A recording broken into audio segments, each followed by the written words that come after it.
We're live. Hello, everyone. Welcome to this week's episode of Hollywood Matrimony Live. Thank you so much for watching us on YouTube and Facebook. You can also find us on Instagram and Twitter, and of course, on our website, HollywoodMatrimony.com. It's right there. You're right. You shot out of a cannon. You're right. Because this is my job, man. I'm the hype man. What? Is that what you are? Hey, I'm something. I don't know what I am. I'm me.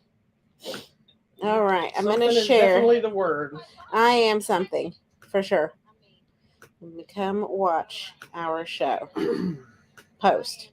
That's all I got. Okay, I've told people that's the best I can do. There you go. All right. Okay, so we have a little variety of movies to talk about today. Do we? We do, as always. We got something for everyone. I hope that is our wish for you. Okay, so where do you want to start today? I don't care. Wherever you want to start, my dear. Okay, so I'm going to start here. Let's start light and easy and fun. Something fun for everyone. Where we start? So this week on Disney Plus, there was a new Disney nature movie, and this was Polar Bears. Tell me about the polar The bears. Bears of Polar. The story follows. You throw it to me with nothing. I don't know what you want me to say. They're bears that live in the ice. The story follows a mom and her two cubs. I didn't know that's what you were wanting. You just went. I wanted. We watch polar bears. Oh, I need something. Give me something, man. Anyways, basically, it's part of the Disney nature stuff that they always put out. This time it just is exclusive to Disney. And there has been a polar bear movie before. I don't think it was part of Disney nature. No, it was just a Disney polar bear movie. You sure it was National Geographic? I don't think so. I'm gonna go look. But it doesn't matter. This interesting one is that it's been filmed in recent years where climate change has been really impacting. The fake climate change? Yes, the fake climate change. Talk, say something. Oh no, this is funnier to watch. Oh my gosh, where the climate change has been affecting their habitat, their feeding patterns, what food is available. I mean, everything's affected because there were some years where there was parts of the land didn't even have snow. And so if there's no snow, then some of the critters don't come there that the polar bears eat. And then what those critters eat isn't there either. So it's like the whole ecosystem being affected. The seals needed the ice platforms or whatever in the water because that's where they would mate. And if they aren't able to mate, then there's not enough seals because the polar bears feed on the seals. Yep. So then it starts affecting the polar bear because there's not enough food. Oh my gosh. It's a whole ordeal. So sorry. I'm having allergies. Welcome to the Booger Show. I'm so sorry. I'm going to go hide over here and blow my nose. Why do you keep putting it down if you're not finished? Because I was going to just try to deal with it, but it's bad. Keep talking. No, I'm just going to stare at you in the weird booger moments. This is funnier. We're just going to watch. Let's just welcome to Blakey Booger Town. Oh my gosh. Oh, that Boogers for Satan. What's that movie? Boogers of the Apocalypse. Boogers of the Antichrist. Boogers of the Antichrist. See, you knew it. You are Boogers of the Antichrist. Lord, no, I have really bad out. My eyes are really itchy right now, so I'm going to try to not touch my face. But she has big Garfield eyes, so when they're itchy, they're like, it's bad. Anyways, this was such a cute little movie, and at some points it was actually really sad. It wasn't as cute as some of the other polar bear movies because on this one, like these polar bears are like. I like how you talk like there's this plethora of polar bear movies. It's not as cute as a lot of the other polar bear movies. Like how many polar bear movies have you actually seen? There was Polar Bear. How many polar bear movies have you actually seen? Probably 2 or 3 little documentaries. She hasn't. I have. It doesn't matter. This one was kind of sad. They're cute, but then it's sad because they're struggling to find food. They're struggling to find places to live. And tragedy strikes the little family. And then it always does. They're just struggling. And then they're being stalked by this big male polar bear. And then the male polar bears try to steal their food. It's just a struggle. I'm just telling you. There's one moment that we were telling some other people last night. It's like terrifying of like this whole thing of a polar bear stalking a seal and then they shoot it in slow motion. The seals all just lay in, looking like me, laying on the ice with a big old belly chilling, and this polar bear like it's slow motion, and this polar bear explodes out of the water behind it and grabs it and drags it under, and then it just lets it play out in slow motion as everything happens until the water is like calm again, like nothing happened. It was like something out of a slasher flick. It's crazy, but it's terrifying because you realize, like, you know it, but until you see that polar bear come out of the water, how much bigger it is than that one seal. It's like, geez, oh Pete. And because you think they're little cute polar bears that just drink Coca-Cola at Christmas. I've never thought they were cute. But I mean, they have these big old giganto paws that were like. I'm aware. Anyways, I was affected by this movie, and I like every time we watch these that you're not expecting. I expect it to be a happy family polar bears. Nature movie that comes out, I know. There's a character that dies. It's all the same story. What's intriguing about them is they craft these. Look, if you don't know, the Disney nature movies aren't the actual storylines that are taking place. What they do is they craft a story based around these animals' movements and things like this, and their nature and what they're doing. So they kind of build a storyline around it. They give them names that make me care. I know, but I'm saying they build a storyline around it. So there's a formula to how they tell these stories, but it's what makes them stand out is the cinematography is always beautiful. Yes. But it's intriguing in the way they do it, because you're not just sitting in a boring story of polar bears eat fish. Oh yeah, no, that's the other style, which are fun too. So you're learning these things about their habitat and their lives and what they do to survive, and how global warming affects their lives, and how this changes, this happens, and who feeds on who, and who turns on what, and the hierarchy in their own group of animals and things like this. So you're still learning all the same thing. It's just intriguing because they give you a storyline. Yeah. And where a lot of other nature documentaries, you're just, look, there's a monkey, and you just watch the monkey for a while, and they'll talk about it. But I like that. I do too. I'm just saying that's what makes that's very David Attenborough. I think that's what makes the Disney nature ones stand out as a plausible hour-and-a-half movie, because you're getting a story about this movie, even if you know. That's what I'm telling you. They give them names and they make you care, and then when something happens and someone gets ripped away, what I really want to know is, do these animals have to sign like waivers? They sign waivers. Or they do their agents. Non-disclosure agreements and things like this to not give it away during press? Yes, probably so. But anyway, if you go on YouTube, you can see one of the polar bears came on Jimmy Kimmel to interview about the movie. Well, and then at the end of each Disney nature thing, it does share the link if you would like to do more and help the polar bears. So there you go. So I thought it was cute. I mean, it was good. I think these are the ones that you might, if your kids are really little. I don't know. Is it scary to know that? Excuse me. There's nothing there's no like blood, or like even the one where it's obviously eating and killing the seal. It's not showing blood, and it's not showing it kill it. It just shows it pull it underwater. What about the other one where they're killing that thing and like pulling? Yeah, there's like a dead whale or something that they're pulling apart. But even that wasn't really bloody, because it was this weird blubber. Yeah, it was blubber. It was weird maroonish colored jelly, and it had congealed. It was creepy when you get a close up of one of the bears looking, who's had his face completely buried inside, and it's all bloody. He looked like he's killed something, but it's not terrifying, I don't think. I guess. I don't know. I think you know your children best, but it is. But I think on it's something the kids should watch. I need to understand it's life. That hopefully that's the kind of thing that says, look, you remember these cute little bears? Here's what they do, so don't touch them. Yikes! That's why there's all these kids at the zoos and stuff that are they fall in the pits and other stupid crap, because their parents are like, look at the bears, they drink Coca-Cola. That's what I say. Yeah, they don't. They do. If you gave it to them, they would. Oh, I'm sure they would drink it, and as they ripped your arm off for you handing it to them. All right. Well, anyway. Disney Nature's Polar Bear is on Disney Plus now.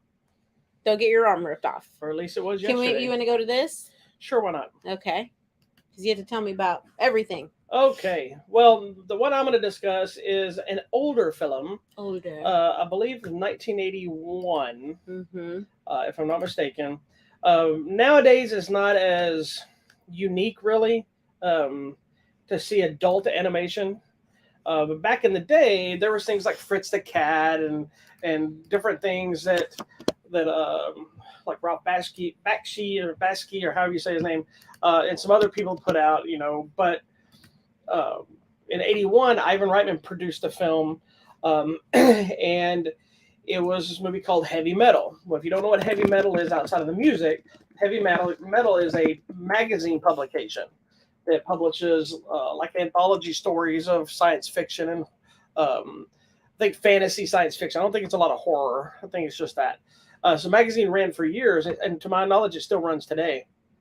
Um, so what they did is they decided to make an animated feature in '81, and it didn't do great. But since it's become this massive cult following, and I remember discovering it. Um, I was older, but I was still probably too young to see it, if you will, because it does feature nudity, sex, and violence, and a lot of girl boobies, and um, there's using some muffage, uh, things like this. But the premise of it is it's an anthology of serious stories that are all kind of surrounded by this one main orb. This orb is considered to be pure evil. It's just like a green orb, and it's talking because this astronaut brings it to Earth, gives it to his daughter as a gift, not knowing what it is. He just found this beautiful glowing orb in space, brought it home, In and space. then it basically starts telling this little girl all these stories of its existence over time. So the stories all are some in the future, some in the past, some in the distant future, some are other planets. But it's the same orb as kind of everybody's dealing with this thing. So they've re-released. I don't know why you needed this, but I'm so glad they did. They're now putting Heavy Metal out on 4K in this nice little steelbook edition, and to go along with the theme of the title outside of the Heavy Metal magazine, this movie features tons of really popular heavy metal music or rock and roll music, depending on Black Sabbath, Blue Oyster Cult, Cheap Trick, Devo, Sammy Hagar, Stevie Nicks. I mean, there's a bunch of stuff.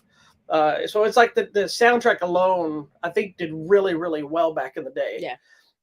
If you've heard the Sammy Hagar song Heavy Metal, it's in this movie. But there's also another one that I believe Don Felder, I think, did. He did another version of Heavy Metal, which is a different heavy metal song, which is the main theme. So, but what's cool too is every story was directed by a different animation studio, and so it's got different styles of animation. It's different characters. Some are funnier, some are a little creepier. Like one of the first ones is about this cabbie, and it's very Blade Runner like, and it's based a lot on Mobius's art. If you know who Mobius is, I know you don't, but he's got a unique style, and it's about this cabbie, and it's kind of almost like a detective noir thing because there's this mysterious girl whose father's murdered, and I believe it's her father.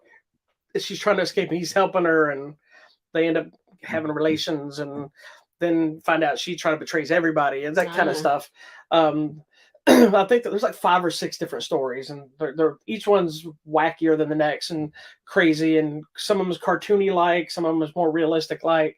But anyway, I've loved this movie since I was a kid when I first saw it, and I'm like, I'm not supposed to be watching this, so I watched it more.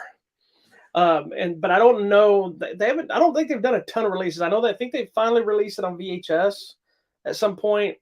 Now they also did a movie, Heavy Metal 2000. In the year 2000, which at the time I was excited because like a sequel, finally. Then I saw it.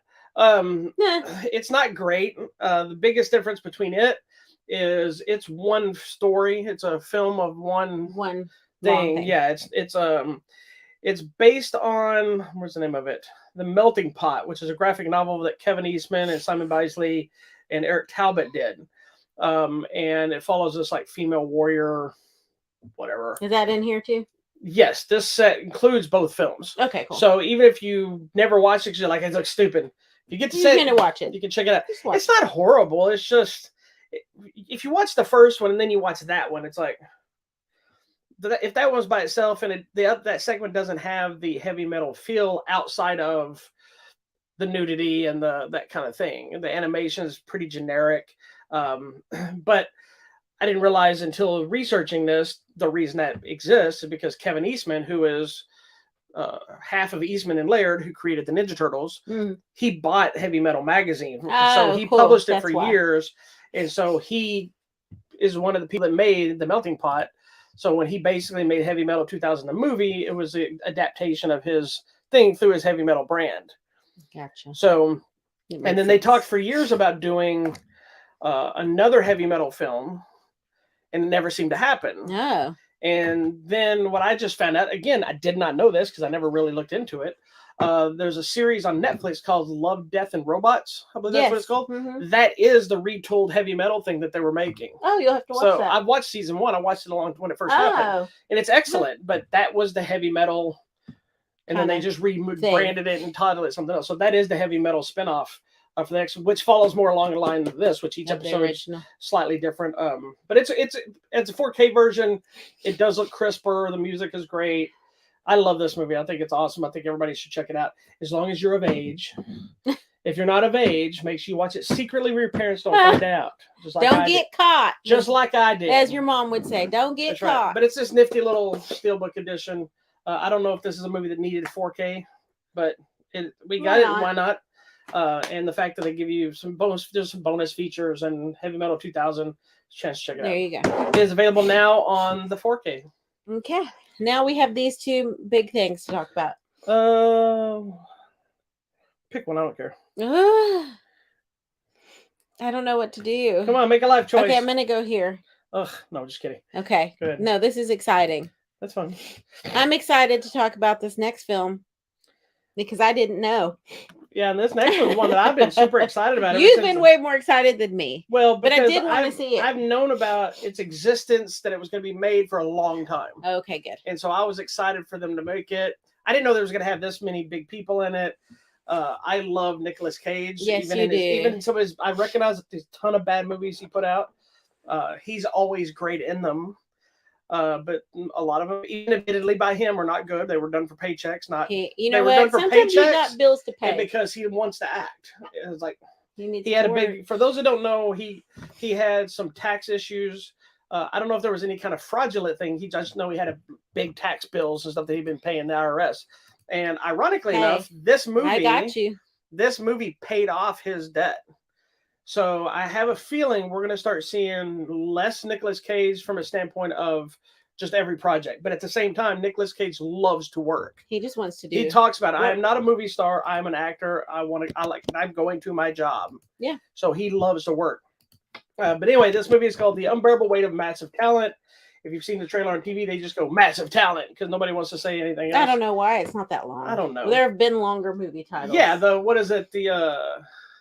The execution of Jesse James by the coward, whatever thing, and every trailer said the whole name. What about the awful whatever Unbearable something day? Oh, yeah. Whatever that movie was. So basically, this movie stars Nicolas Cage, Pedro Pascal, Tiffany Haddish, Ike Barinholtz, Neil Patrick Harris, a bunch of other people. Who else am I leaving out?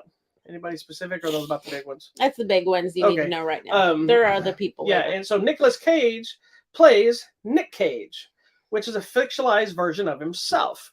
So it's one of those films that there's some truth to his life in this, but it's also not his life at all. Correct. So, and the story has been told numerous times by him now, that he's turned this movie down about 3 times when they wanted him to play it, because he's like, how pompous do you have to be to play yourself, and how can you play yourself, and this and this, Anyway, so the story goes, it's Nicolas Cage. He's struggling.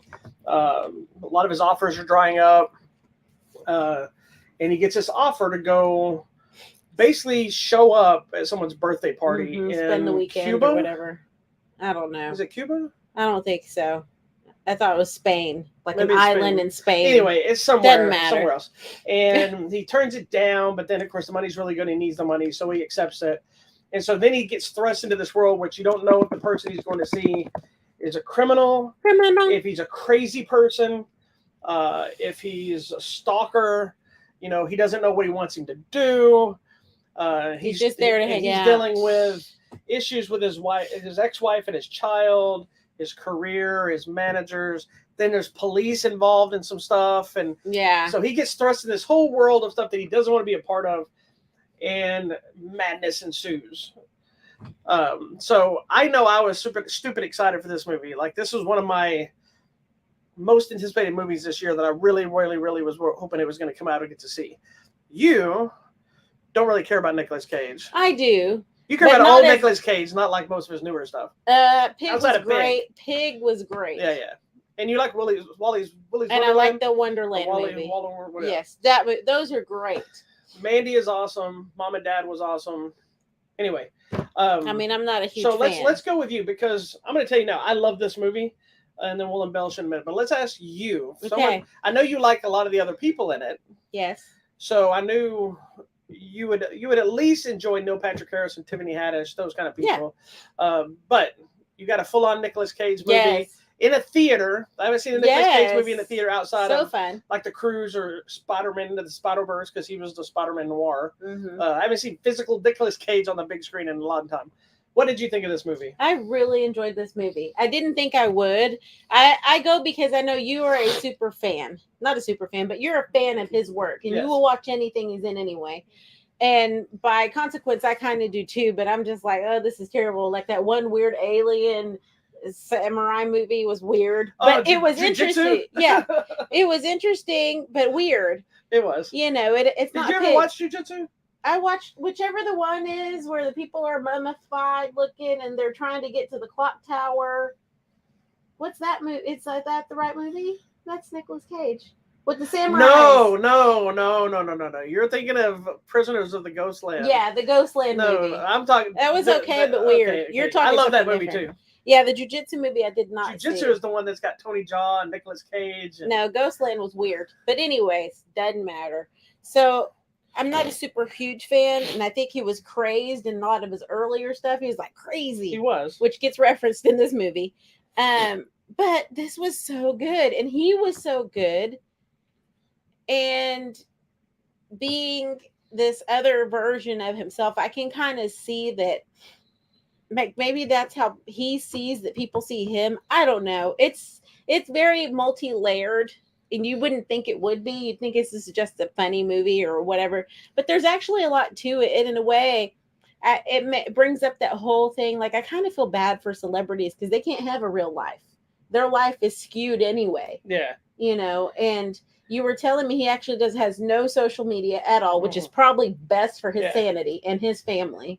Because there's just so much junk out there. Well, he's kind of become like the Chuck Norris kind of thing, where they're not there's all the little meme things about Chuck Norris, but not in the way of like Chuck Norris can beat everything up. Mm-hmm. It's legends of Nicolas Cage. So it's either people talk about his hairstyles, how they change in every movie because they're always crazy. It is crazy. Or just random legends of Nicolas Cage. Funny. And like I've seen him on a few talk shows. That was on a talk show. It's like, is it true that? Yeah, and they ask him weird questions, and most of it is real. That you were stalked by a mime or whatever. Yes, right? he was stalked by two mimes. Like, and he was just bizarre. Like, "What do you want?" And they won't answer you. And there's a whole thing about him buying a two-headed snake, and oh my god, there's a thing about him buying a dinosaur skull, and just all these different legends, and most of them are true on different elements. It's funny. But the best thing that came out of this movie, the movie is amazing. It is definitely going to be one of the ones that will be on my top 10 of this list. I guarantee it.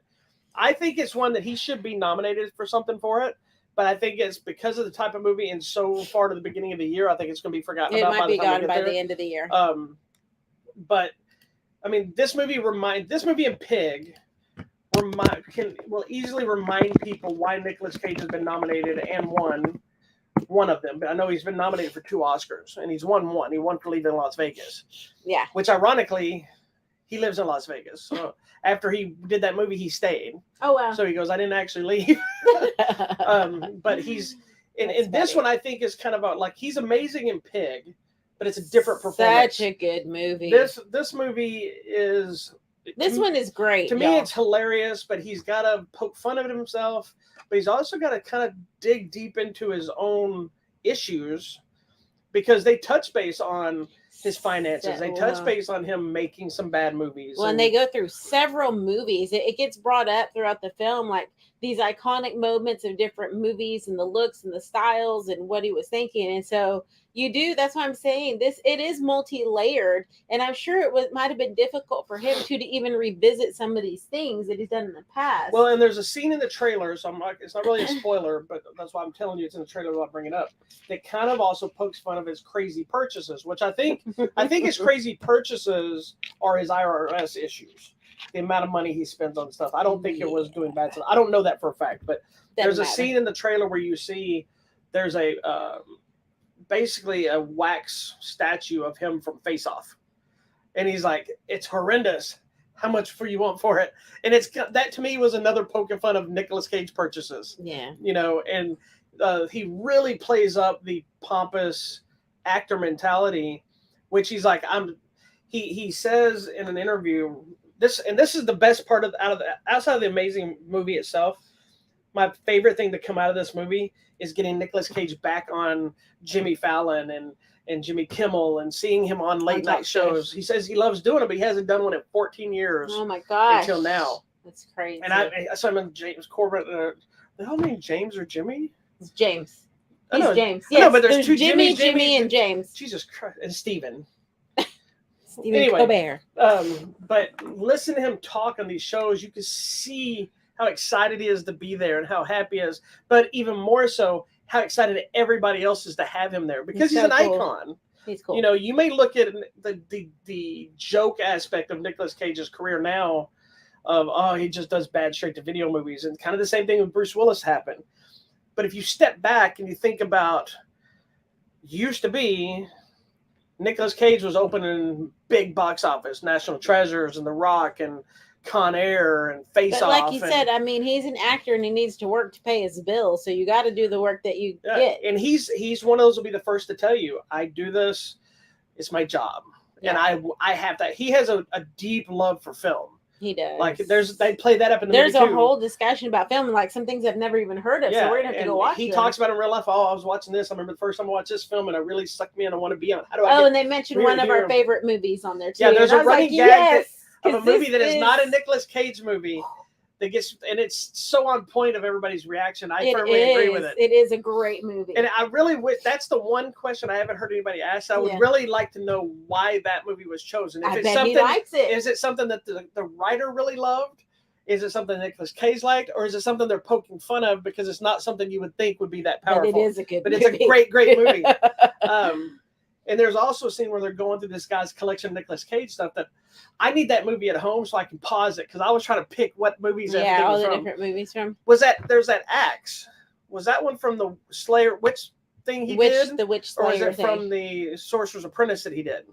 Oh, I don't remember. I like Sorcerer's Apprentice. I do too. That's another movie. I like the witchy. My favorite thing is this whole thing. They're like, yeah, well, you see it on the poster. Well, it's so funny because I'm like, what? Well, and here's the thing: is he took martial arts when he was younger. He said he doesn't practice anymore, but when he made jiu-jitsu, I interviewed the director, and the director said that Nicolas Cage studied jiu-jitsu.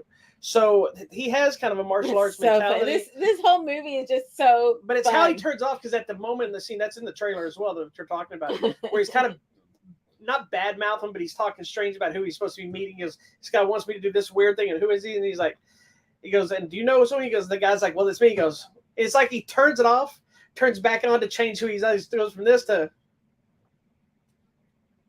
And it becomes a thing. And so through all of his press, he's been doing that to the audience. Oh my gosh. It's like his new thing now. The whole thing with him and Pedro Pascal, the whole thing, they are amazing together. Yes, they have great chemistry. Oh They're my hilarious. Gosh. They need to do every movie together. I agree. They're so good. He's been talking massively praising Pedro too. He says he's not only he's a great actor, he calls him a beautiful soul. He's a nice human. I can the Mandalorian. Tell. Yes, there you go. I love, if you haven't figured it out, I love this movie. I really enjoyed it. It was fact that I didn't know until recently, and you may not know this. Yes. In the movie, he has a daughter and he has an ex-wife. Do you know who his daughter is? Let me rephrase that. Do you know who his daughter's parents are? The girl that plays his daughter. Is she related? Is she not to him? She's not a Coppola? No. I don't know. I didn't know. I couldn't recognize who the girl was. Her parents are Michael Sheen and Kate Beckinsale. Oh, that's their daughter? Lily Sheen. She's so big now. Yes. Oh my gosh, has it been so long? And I didn't know until I follow Oh Kate my Beckinsale on gosh, I need Instagram, to and go she watch posted a it. picture of her saying, "Congratulations, my love," whatever. Oh, let me go see. Where is She's right there. she? Lily Sheen. Lily Sheen. Oh, look at that. But yes, so Wow. fun fact. She's all grown up. But yes, I love this movie, and it's one of those. It didn't do great at the box office. It did okay. It's not one that I would have expected to be a major hit. I hope it's one that finds legs over time. Yeah. People check it out. I have a feeling it's going to be kind of a cult hit after a while. Yeah, it's fun. But if nothing else, because Pig got such rave reviews and it was up for Oscar contention at one point. Yeah. And this one is getting rave reviews as well, I believe. At least good word of mouth from a lot of people.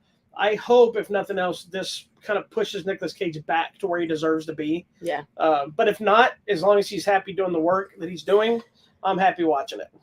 You know, we'll watch it. And you could tell the difference between, say, like Steven Seagal, who churns out tons of movies too. A lot of his were churned out because he signed a bad studio deal, and then they wouldn't let him out of it. So he would just make whatever came up, and he would do one take.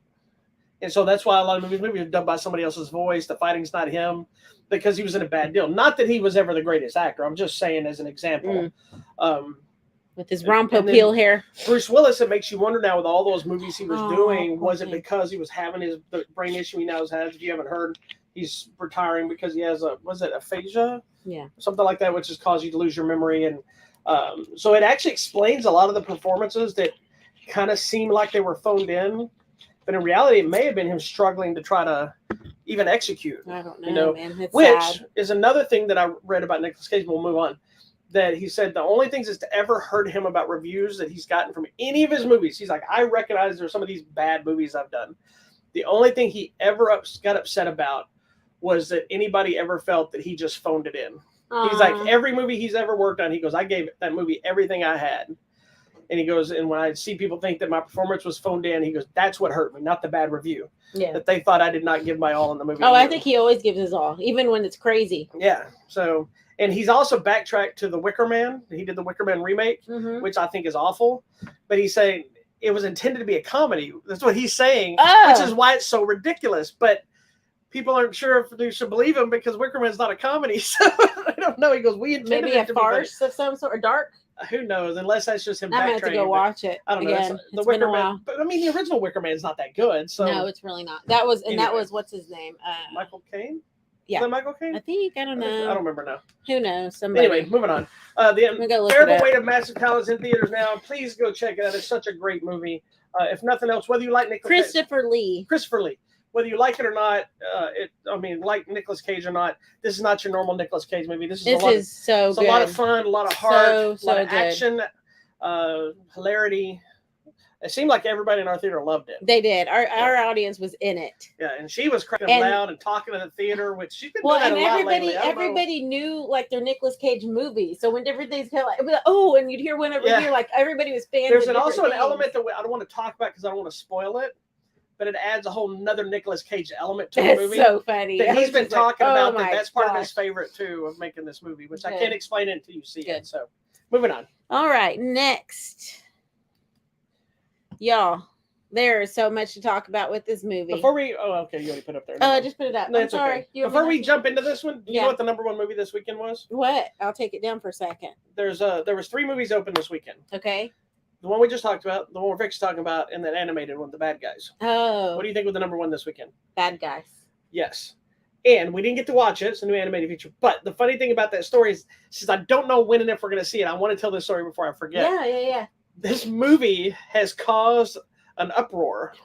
Really? But not in anger. Let me go look it up. Oh, no. Don't look it up. I'm just going to tell you, and you don't even have to look it up.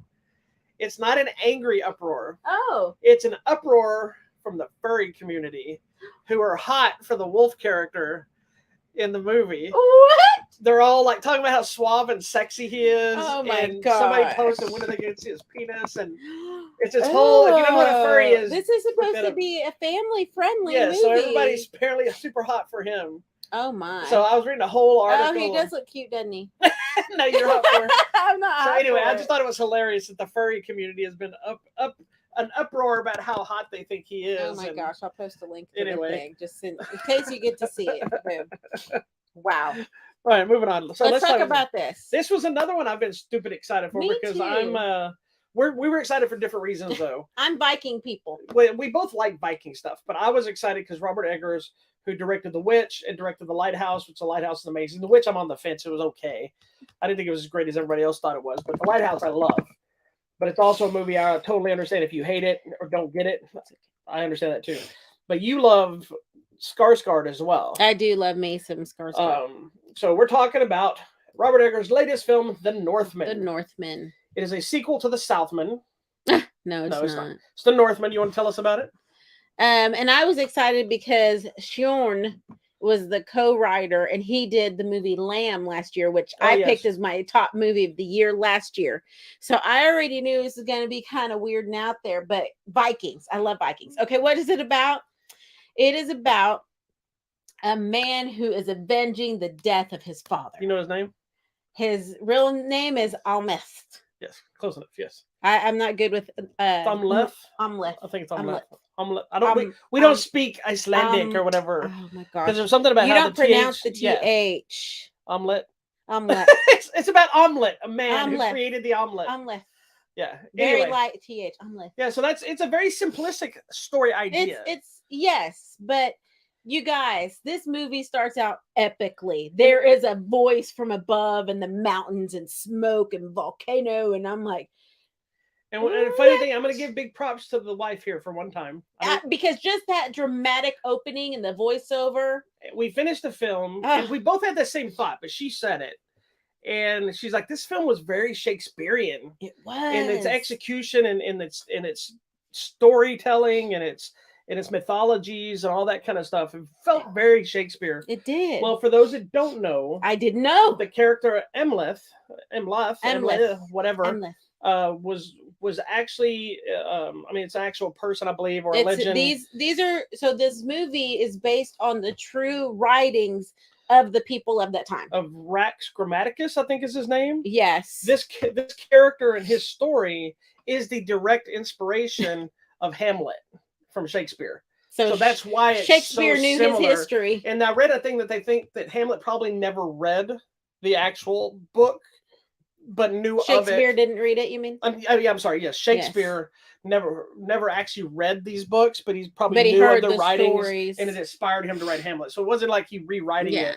But anyway. Or the oral traditions of the people, history of the Danes, which appears in Gesto Danorium, written by Saxo Grammaticus. Saxo, okay. We'll have to go read. I wonder if his name is where we get the word grammar. Oh, look at you knowing some stuff. Because, I mean, it wasn't the people of England or whatever that created everything, my friends. It's something like that. So, okay, we're going to have to go find some of these. I bet we can get them. So who all's in this movie? Okay, so it has Alexander Skarsgård, Nicole Kidman. I like that nobody knows why you're doing it in that voice. Oh, you can tell them why. I always do. Anna Taylor-Joy, who I really liked. You may have seen her in was it HBO series, or I don't know what the series. The chess. I didn't see that. Yeah, but she was recently really in that. The Last Night in Soho. Correct. You see Ethan Hawke there on the poster. There's Willem Dafoe. There's Bjork. Somebody named Claus Bang. Yeah, so it's really cool. And yes, so I was all in just from the writing standpoint, and I love Vikings. And I didn't realize I love Vikings as much as I did until we were out to dinner with friends, and one of the guys was like, yeah, you like Vikings. I'm like, I do like Vikings. I'm really into it. Okay, so basically, Alexander Skarsgård is on a mission to avenge his father's death. Okay. And his motto, and he's like, I will avenge you, father. I will save you, mother. And I will kill you, whoever it was, whatever the dude's name that killed my father. This is his thing. He's just going through life and finally gets the opportunity. There is a lot of Norse mythology. We get a lot of Odins and Valkyries and Valhalla. And I mean, so there's a lot of that going on. There is a lot of ritualistic things happening, but I feel like if you watched Vikings, the show, you see a lot of the sacrificing and the weird blood rituals and all that stuff. It's part of them. It's what happens. Which I always find interesting when they go in and they start, because I was reading the thing that they had a lot of, or I had like 2 or 3 different like historical what's the word I'm looking for? Historical whatever, to make sure they were people, yeah, that were trying to make sure they were doing these trials and these correct. things right, and Yeah, the what are cultures those right. people called? I forgot, but you're right. Consultants, historical consultants for Norse and Icelandic and whatever Viking Yes, to making sure that they're behaviors. doing the things as the people of that time would have done. Yeah. And there's certain things that are taken from different elements. Like there's a whole thing with the sorcerers and the witches and things like this, and the mythology of how witches are considered feminine. And so there's like a male witch, but he's kind of, But they're still called witch. he's called witch, but he actually dresses kind of feminine because it's just a whole, and which you don't really notice it so much.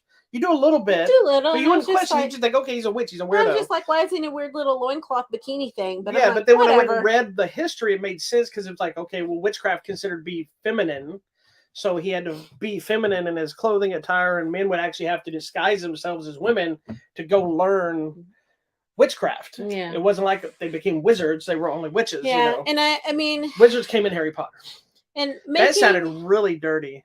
Wow. And then I know we had talked to someone, or someone had commented that that's the one thing they didn't really care for was a lot of the mystical mythology stuff. And I mean, I can get that. I mean, it can be off-putting, but then in my mind, I'm making these weird connections of like, well, in their religion or ritual things, the witch gives you a prophecy, and then well, I think what it is it's not so much but that prophecy stuff is that they're showing us in the mystical element of, because like even in like the show Vikings, they didn't show a lot of the mystical side, but you had that stuff there. Well, the soothsayer would come and tell them stuff. That's what I'm saying. She would tell them stuff, but then you weren't getting a shot of flying in the air and these kind of things. It was kind of, you were seeing it was implied. Yeah, it was, you were seeing the information given, and you weren't seeing their visions all the time or whatever. And if they were more grounded style visions. Where in this one, you get like things are related to Valkyries and Valhalla and these different things. But here's what I was going to tell you. In a way, it's not as far removed from Christianity and prophecies of the Bible coming true. I mean, obviously, different religion, different base of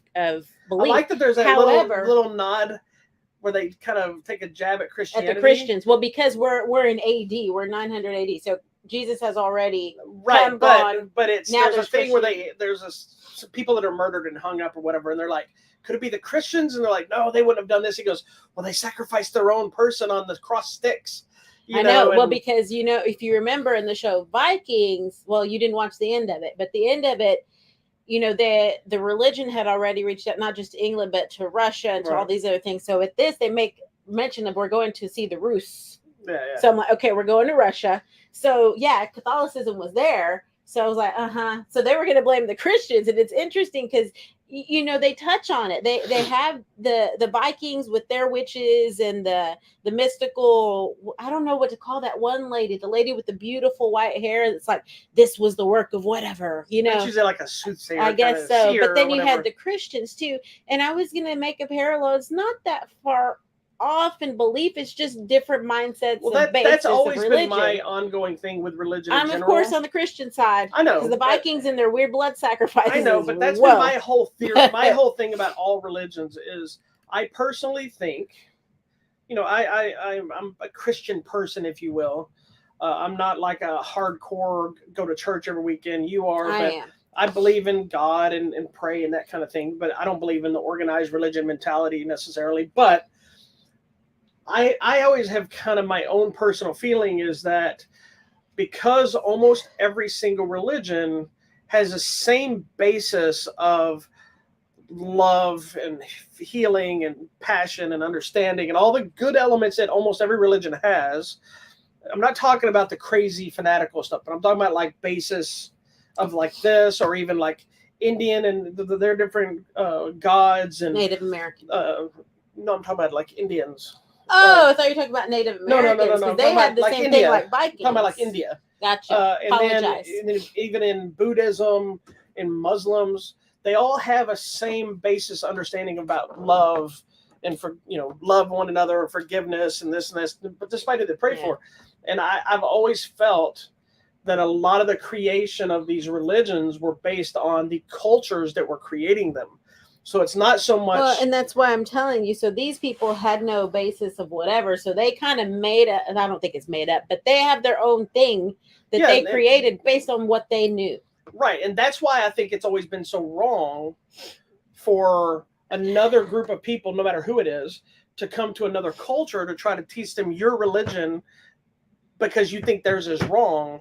But the reality, in my opinion, is that their religion is proper for their culture because it all comes back to the same ideals. Yeah, I mean, here it's a little out there, but it is, but it's understandable for what they knew. Our own people, in my mind now, when if you go back to the Native Americans, they had very similar to this kind of mentality stuff, but it was all about being of the earth and love one another, and it was the same thing.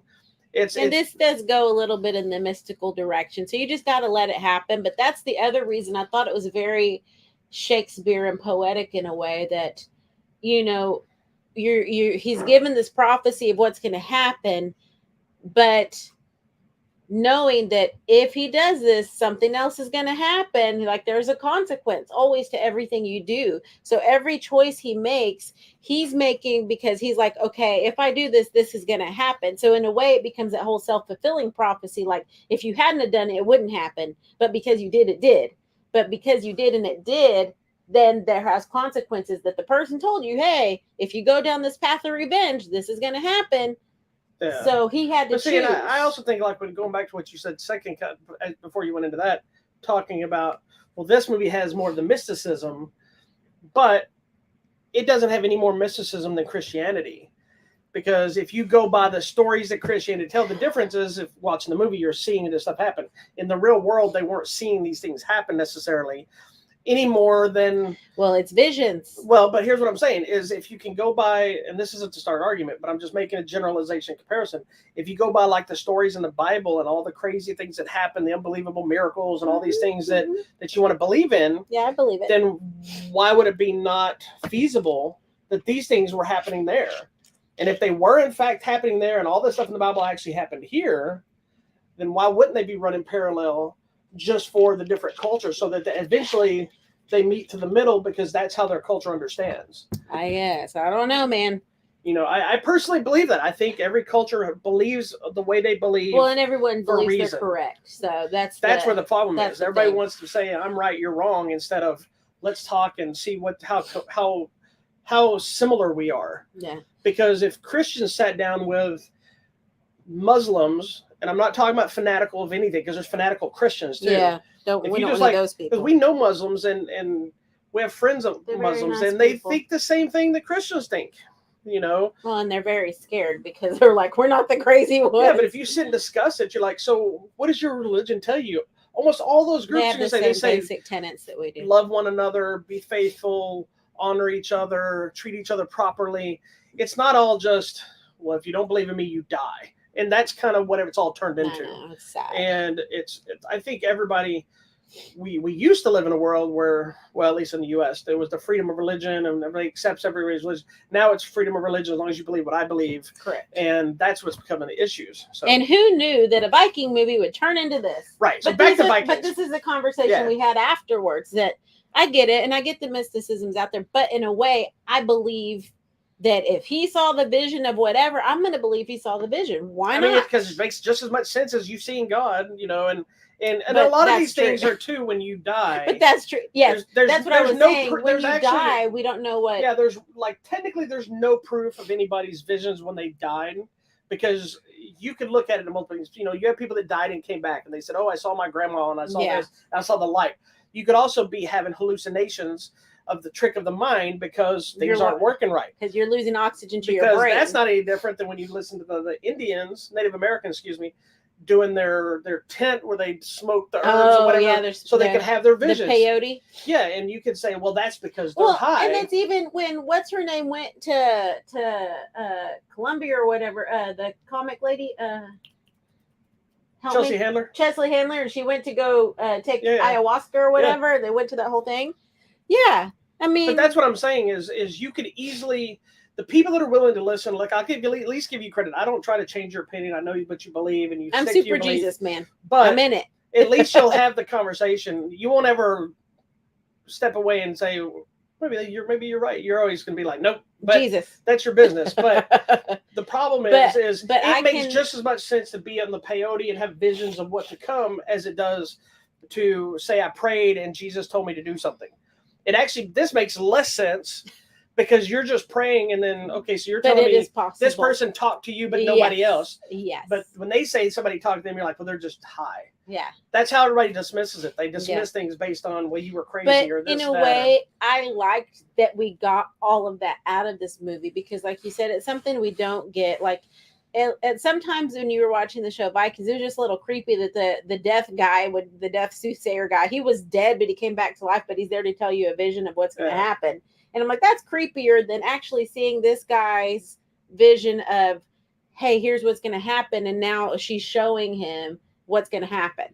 You know, I don't know. I think it's possible either way. I appreciate that we explored it. I appreciate that they didn't shy away from showing some of the blood rituals and sacrifices because that's who these people were. And this is an extremely violent movie as well. There's blood, guys. I was a little concerned going into a movie like this, especially once we started dealing with a lot of that stuff. I wasn't concerned like I thought it was going to suck. But I started getting concerned. I said, okay, this is going to be a big talkie. We're not going to get as much action as it made it seem. No. But they do. They have a lot of action. And what I like about it is some of it's very graphic. Yeah. There's people and animals getting killed that I know people don't want to see animals die. And you don't really so much see the animals die as a lot of it aftermath on some of them. Correct. I mean, animals obviously were not killed. Yeah, obviously. But it's also truth of war. Yeah. And so and these people, they're Vikings. There's a whole, they don't talk about it, but you see it numerous times. There's a whole thing about when somebody dies and this thing what they do with their horse that goes with them. And I think the whole mentality is sending their horse to make them ride to Valhalla. And remember, like their family had to go with, like their wife or whatever had to go with them on the boat. And I mean, they're showing it all. And but there's that, but then there's also these elements that it's over the top gore, but in a way that makes sense because that's kind of what you would probably see. Like there's a scene, it's not really a spoiler, but I'm not gonna tell you what happens, but a guy after a fight walks in and he's holding his intestines and they just start pouring out. So cool. And such a great scene. Yeah, but there's a lot of that kind of stuff in it. Man, how'd they do that? Yeah, so it's very violent, it's very disturbing on some level, depending on how you feel about some of the not just the violence, but some of the Did you behaviors. hear me laughing? I was you're a crazy person. But then there's, like I said, there's the mysticism, there's the culture, there's an interesting story. It's not a really overly hard to figure out where it's going. But like I kind of figured out early on. The one with that one lady. Where the big twist was. Like, mm-hmm. And can I just say, speaking of ladies, I am not a Nicole Kidman fan. At all. But she is awesome in this movie. She is. I don't even want to say. She's across all the gamut. She is Viking. She's full on Viking. She's sweet and caring. She's loving, maniacal. pretty, she's crazed all over. A little bit of everything. Everywhere. And this might be the first time in a while that I actually thought she looked kind of her age. Well, and later on, they give her old age makeup. I know, but maybe it's the lighting. Maybe it's because of the period that she doesn't look. And it's weird because she's in the little video before the movie and her little makeup, talking about the AMC where the movies are or whatever. And she's all like, because they are. And the next thing you know, she's dirty and I'm like, cool. That's crazy. And I love me some Anna Taylor-Joy, by the way. And she looks totally what a Viking woman looks like to me. I mean, she's got that look. I never hated her, but I don't know what is her heritage, but she had a unique look. She's so kind of cool looking. But ever since seeing her in New Mutants, because I liked her in that. I've liked her in Last Night in Soho. I didn't watch the chess thing. I love the Queen's Gambit. Yeah, I've gotten where I just dig her. Her look is cool. She's a great actress, which was never an issue. Yeah. I'm trying to see. I mean, she's just if she had any heritage of that. My biggest complaint about this movie, is Ethan Hawke and Willem Dafoe, which are both excellent in this movie. So great. But they're not in the movie that much. I was bummed. Yeah. And this is the second time Willem Dafoe has done a movie with Robert Eggers because he's in The Lighthouse with him. So, but anytime you bring Willem Dafoe, I want to see a lot of Willem Dafoe. But he's not in the movie much, but he has a very important part, as does Ethan Hawke. And Ethan Hawke's in there a little bit more than Willem Dafoe is. But both of them are excellent. Everybody's great in this movie. This is such a good movie. Yeah, I love this movie. really liked it, and this is probably another one that'll be on my top 10.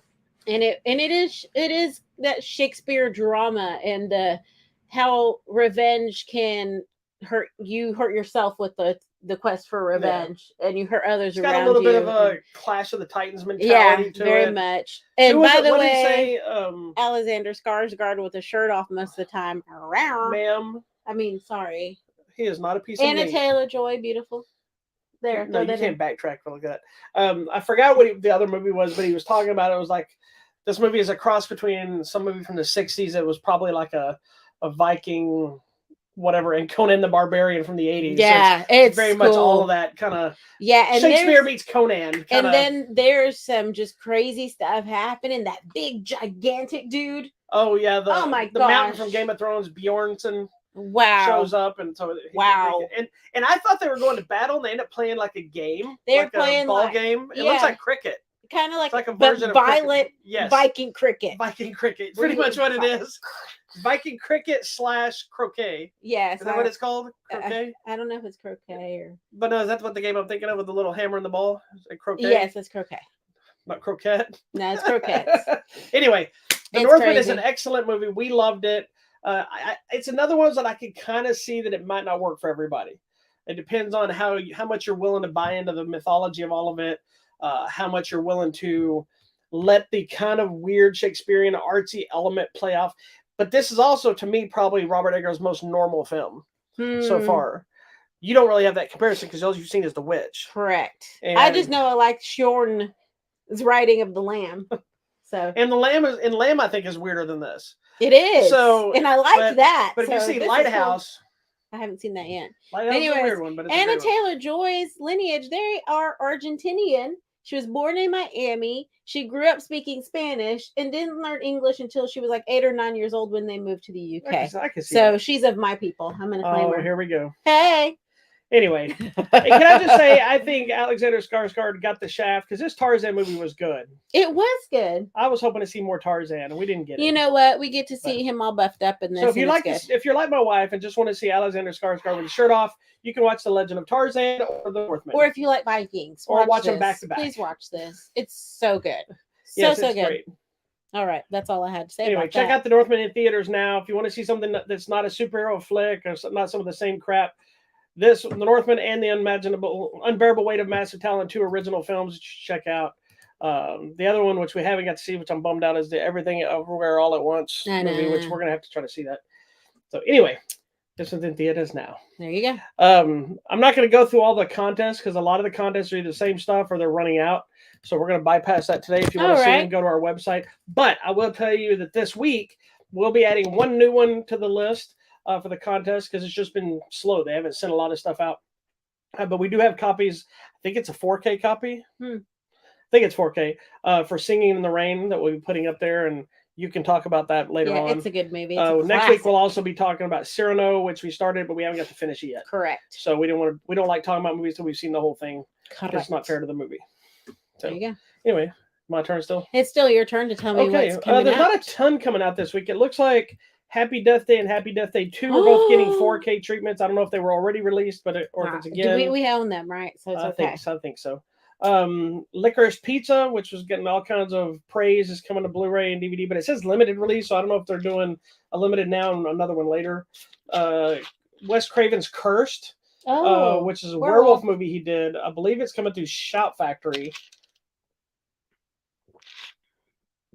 Shout. Thank you. And there's a big, if you don't know the history of Cursed, it was a movie that had started filming. The movie was cursed. I think maybe half the movie. They scrapped the entire movie and started over. Yeah. Then the movie we got was still like, that's the one we get with. There's a movie called Expired coming out. It's got Ryan Quanten, which is the brother from True Blood. Yeah. Hugo Weaving, and someone else. And Moonfall with Halle Berry, Patrick Wilson, and some other people. That's coming out this week. Okay. I think those are the biggest ones. Awesome. All right. Coming out at the theater or on the line. So, speaking of what happens when you die, there's a little documentary. It's limited release, maybe near you tomorrow. It's called Alive, Who Was There? It's stories of several people who had some near death or were dead, technically, and came back and are telling the story of who they saw and what they saw during that moment. Coming out on Wednesday to Netflix. I'm excited about this. It's part 2 in the 365 days series. This is now 365 days this day. It says Laura and Massimo are back. So if you watch the first one, we left off on a cliffhanger. Oh, that's another movie? I Yeah. don't even know about this movie. Oh, I this is part 2, buddy. I'm all over part 1. Clearly. Oops. It's because this guy's fine. And the lady's cute too. Wow. No, that's the only reason I watched it. Wow. But it's based on the book series. So at the end of the first movie, it was a cliffhanger, like it looked like she'd been taken. So I don't know how they're back together. We're going to find out. Comes out on Wednesday on Netflix. Also on Netflix, Silverton Siege. It's an action thriller inspired by true events that took place in South Africa. Some freedom fighters doing their thing. There's a hostage standoff. It's craziness. Also coming to Netflix. Netflix just has a lot going on Wednesday. It is a Marilyn Monroe documentary called The Mystery of Marilyn Monroe, The Unheard Tapes. I bet they're putting that out because there's a new movie coming that I think is Netflix. Oh, maybe. It's got Ana de Armas playing Marilyn Monroe. And it's one of the first, I'm pretty sure it's Netflix, but it's one of the first that's going to be more of an NC-17 rating. Oh, wow. So, well, this one is talking to several people from that time or people that knew her surrounding the mystery of her death because it's still a little mysterious. And it's interesting. There was also a video that just came out this week of a couple that has purchased the home of Marilyn Monroe, and the lady dresses up like her and thus lives her life looking like her. That sounds it's creepy. Interesting and weird at the same time. Okay, coming out on Thursday to Netflix. I know you're excited. I'm excited to see this too. It's not a movie. It's a series. It's a series, Samurai Rabbit, the Usagi Chronicles, based on the Usagi Yojimbo. Is it a comic book? It's a comic book. Comic books. Yeah. Okay, there you go. I'm still reading my way through Stan it. Sakai has done the book like since the 80s, I believe, in different iterations from Fantagraphics to Mirage to Dark Horse. It's in Boom Studios now, I think it is, or no, maybe IDW. I don't remember. But it's the comic is cartoony looking, but it's pretty serious stories. They're not funny. Like it's about a Ronin samurai who roams around. The series that's coming out, I'm a little disappointed from the direction they're going, but I'm still super excited because the way I look at it, it's not what I wanted, but if I get anything Usagi, I'm happy. It's more of it's a descendant into the future a little bit, not space level, which upset me too because if they're going to do his descendant, he did an entire series called Space Usagi. Which was like an intergalactic samurai type thing. Why not make Space Usagi instead? But whatever. Yeah, so this is a descendant of our so this is an animated series. But now I'm concerned about this too, because now there's a big uproar at Netflix. Apparently Netflix lost a ton of subscribers recently. And they're cutting back. And I read some article that they were cutting most animation out of Netflix. So I don't know if, all those shows, Big Mouth and all this stuff, this show ain't even started yet. So I hope it doesn't affect this. Yeah. But either way, I'm looking forward to the shows. And you should read the comics. You're gonna bring your big old stack of comic books. Yeah, there's here's the thing. If you are interested in it, it's a lot to read. I have every single thing in graphic novel form, but they were not easy to find. Yeah, but they're reprinting them now. Oh, are they? Yeah, now that I have all first runs, they're going back and reprinting them after my stress of finding it. Oh my gosh! But the problem is they're done through so many different publishers. It's trying to find all the variations. So the box set that I got through Amazon is Fantagraphics, was the original series. The 9-volume series that I have are the Dark Horse series. Oh my gosh! Which is actually a 10-volume series because one of them is called Legends, which has the Space Usagi stuff in it. I gotcha. Then he has a new series that's ongoing right now that's like on issue 27, 28. That it's the first full color series since he's been out. But they're doing reprints in story arcs of the original Fantagraphic stuff in color. That's cool. In a whole nother series, and they're putting them out trades. So the upside too is you can read this series and jump in whenever. You can jump in, but you just want to understand certain little things like a character will show back up and they'll say like, "Hey, I haven't seen you since such and such an old rep." Say, since this story arc. And that, you know what, that's what I appreciate about his book though, is because even when it's just a story about we're transporting these rugs, then on the very end of the book it gives you the history of these rugs and how they were hand woven and who used them. Like, I'm learning about this Japanese culture. Well, he's very adamant about doing it. And here's the crazy thing. I feel like I'm learning and reading at the same time. Like, oh, this is fun. Some of you that may be like, why do I know Usagi Yojimbo? It sounds familiar, and I've never read this comic. I've never seen anything. There's two reasons. One, Usagi Yojimbo is loosely based off of Miyamoto Usagi, if I'm not mistaken, which is his name in the movie. The show. But is Samurai's, not Miyamoto Usagi, Miyamoto, anyway, some of the old samurai movies. But also, Usagi Yojimbo appeared. Was it Musashi? I think so. I don't know. Anyway, it doesn't matter. I don't know. He's a Japanese philosopher. But Usagi Yojimbo also appeared in the original Ninja Turtles cartoon. Oh. In the one from the 80s. And he appeared in the more recent show that came out a few years back. And he appeared in lots of crossovers with them because they were printed under the same publisher with Mirage and Fantagraphics when they all came out. And he was friends with Kevin Eastman and Peter Laird. And so they did a lot of crossover stuff with the Turtles and Usagi. Even though Usagi's in feudal Japan and they're in the present day, they did these mystical things where they would come back in time. It all comes together. And so, so if you've heard of Usagi Yojimbo and haven't ever read them, but where did you see them? It was probably in the cartoon. But here's what's really interesting. And I'll get off the Usagi because I can talk about Usagi for hours. What's really interesting is no matter how many times it's been printed, where he appears, Stan Sakai owns sole owner of the rights. That is amazing. By the way. He licenses his stuff out, but he owns it. So he never licensed it and he's done. That's kind of what happened to the Ninja Turtles. Yeah, no, but that's the way to do it. He's so Laird sold the Ninja Turtles when they got really big for lots of money, and then at some point Laird sold his side of it away and left. Now he's come back and they're doing the Last Ronin, and Sakai did a cover for the last issue of Last Ronin, so that's cool. It's pretty cool. All right. Also on Thursday, coming to Hulu, it is a movie called Under the Banner of Heaven. Nobody's going to watch that. Just watch the Samurai Chronicle. No. It's Andrew Garfield, Sam Worthington. You know Sam Worthington. There's a bunch of good people. Howard. Ron Howard's involved somehow. It's a documentary. It is based on the true story of murders that happened in Utah, and the people involved were fundamental Mormon members. Could they be based on that documentary we watched? So I think it's that documentary. Where they were bombing stuff and trying to find out the papers for the Was book. that in the 80s? I think so. Okay, so it might be related to that. We need to watch it and bring back that movie too, but it's a double murder. So anyways, yeah. Anyway. But if it was, we're going to watch it. It seems really interesting based on a true story. So, okay. Then coming out on Friday nationwide, the new Liam Neeson movie called Memory. He's some sort of an FBI agent or something. But he's an assassin. Oh, he's an assassin trying to kill an FBI agent or something. And it seemed like he may be losing his memory loss, which is not a good thing.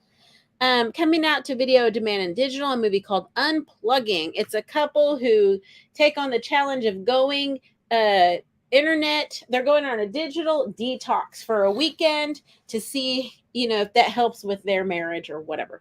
Okay. Gringos and the Masters. I wish I knew that. Can I see that one? I know. Coming to Hulu, a movie called Crush. I don't know. It's a Gringos and the Masters. Okay, it doesn't matter. It's about this girl who joins like a track team, and then she has a crush on some other girl. I don't even know. Okay, coming to Netflix. This looks really interesting. It's a Rumspringa movie called Rumspringa. The only reason it looks interesting to you is because of Midsommar.